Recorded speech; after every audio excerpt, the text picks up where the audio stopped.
Indie Prepper here, talking about rotating your ammo supplies and always keeping yourself a decent stock and supply of ammo around. I've been through 2 ammo shortages, or ammo famines I like to call them, and I came up with a little system that I use regularly since the first one, and I've used it ever since, even when there was no shortage. Always rotate your supplies, just like you do food. If you're going to keep 5 cans of Spam around as a minimum, you don't drop below that. You just don't eat the Spam. You wait till you can replace it. I do exactly the same thing with ammo. I've done this for many years, and it served me well. Lets me know what my minimum is, okay? And limits me on shooting certain things if I don't have those calibers in stock. If I get it at the gun range right there to shoot, that's great. But if I just can't get it, I do not shoot it. And that's a good thing. You never run too low. I've had too many friends and coworkers recently, hey man, where can I score some 40s? Well, you're out of luck. Well, not right now, but at the time there was none. Well, do you have any to trade? Well, I may or may not. I always have a limit set for each caliber. Now, how you set that is up to you. I do it based on individual firearms. If I've got 2 9s, well, I say I need twice as much ammo than one, but you may just set it caliber per round, because usually you can't use 2 9s. So if budgetary restrictions are there, set it for a certain caliber limit. What I would say is I don't shoot anything that I cannot replace. What I've done for years when I was in small ammo storage and couldn't buy in bulk, if I had 3 boxes of Tula and that was my cutoff of 7.62 by 39, if 60 was my bottom number, I didn't shoot my last 3 boxes. That's crazy. I only opened these up when I got 3 more to replace it on the back of the stack. Okay, keep this stuff on a shelf, at least the stuff that I shoot regularly, the older ammo. Other stuff I keep in ammo cans and all that. But if my limit on 9s was 100 rounds, I will not shoot this box or touch it until I have another round to replace it. Not at all, period. No discussion. Same with 22s. I'd say it was worse with 22s back in the day because people used and abused 22s because they were too available and too cheap. Somebody go blast through 550 round pack and then, well, all of a sudden you're high and dry because you can't go to the store and get any more. Just always assume the store's not going to have any more. Keep it at a minimum. The number for the minimum is up to you. I would say for a 22 rifle, an absolute minimum would be 550 rounds, 1 brick. For a handgun, I'd say the minimum should be 250.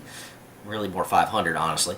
But for a handgun, 250 was what I used to do back in the day. For a rifle, center fire, like an AK or an AR, was 500. For a shotgun, you can probably get by with less because you're going to shoot your shotgun a lot less than you are your handguns or your rifles or your 22s. I'd say 200 to 250 rounds for a shotgun is good enough. Again, I stock more currently, but whatever. Get into this habit, guys. It'll save your tail. Save your tail as far as always having some ammo to shoot, because I always kept a few more. You know, if I kept a 3-box minimum, well, I'd usually keep around 5 or 6 boxes just in case, so I had a little bit of leeway, a little wiggle room, so if I wanted to go fire a few rounds, I could. So, no big deal there. If I had a 200 round minimum on Winchester and I had 300 rounds, well, that gives me 2 boxes to play around with, or whatever. You know, don't just fire through it. Just be conscious of it. If you have it set up in a good format of rotation, you can see that. You know what your limit is, and you have it in your head. This also helps out for trading. I've done a fair amount of trading of ammo recently in the shortage, not because I had to, honestly, but because it was my benefit, and my neighbors and friends needed it. I had somebody who had plenty of 7.62 by 39 Golden Tiger here. I had none of it at the time. I hadn't seen it for a while. I've stocked up since. He had a caliber that's a little rare and hard to come by, and he came up to me and said, you know, do you have this caliber? Do you know who can find it? And I said, yeah, I got some. How much do you have? Well, I got some. I didn't give him an actual number, but I knew what the number was that I would not go below. He brought out a ton of this stuff and said, well, what do you want to do to trade? Well, my ammo, I paid about half of what the 7.62 is worth for the bulk ammo I had. And he knew that. He knew that his ammo was worth twice what mine was at the time. But he was still willing to trade, so I didn't want to do 1-for-1 trade. I thought that was screwing the guy over. You know, 2 for 1, well, a little much. So we did 3 for 2. 3 boxes of his for 2 of mine. I still came out on the better side.